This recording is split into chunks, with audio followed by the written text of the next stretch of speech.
Hey guys, I thought I would just share a few years back. I did a teaching on spiritual warfare, and a lot of times we think of spiritual warfare as so out there spiritually. But if that was the case, there wouldn't be people deceived. There wouldn't be people that were really struggling. And so I thought I'd share with you three aspects of spiritual warfare that the Lord showed me and lies that the enemy builds upon.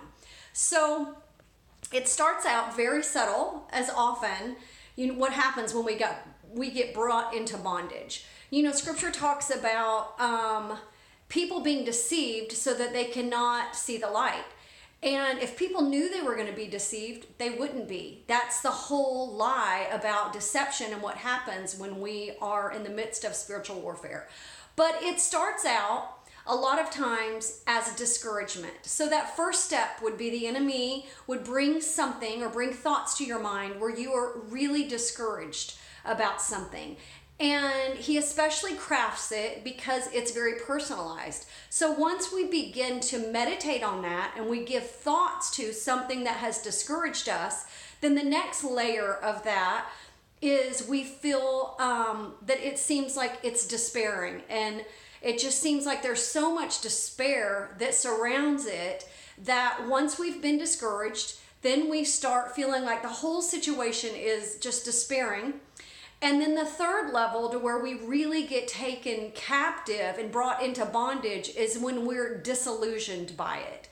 And that probably is really the place to where we become imprisoned by a situation and by entertaining thoughts that take us into captivity, that bring us into bondage. So maybe recognize that if there's a situation in your life, or there's something you're struggling with, even a question that you've been asking God about, like, well, why has this happened? Or why hasn't that happened? And you may be really tempted to just really meditate on that too much. And so kind of practical things of spiritual warfare is whatever it is that you seem to be struggling with, find a scripture that addresses that and begin to meditate upon that. But the next time you really feel like you're starting to get discouraged, my encouragement would be to really guard your heart and not let your heart and your mind get to the next place of despair, and then ultimately to being disillusioned, to where you've completely believed a lie about the situation or about God and why breakthrough hasn't happened or why the Lord hasn't answered that prayer. And then before you know it, you're so consumed with it that you don't even realize you've been brought into bondage. So I hope that gives you some understanding today, and I hope you have a great day.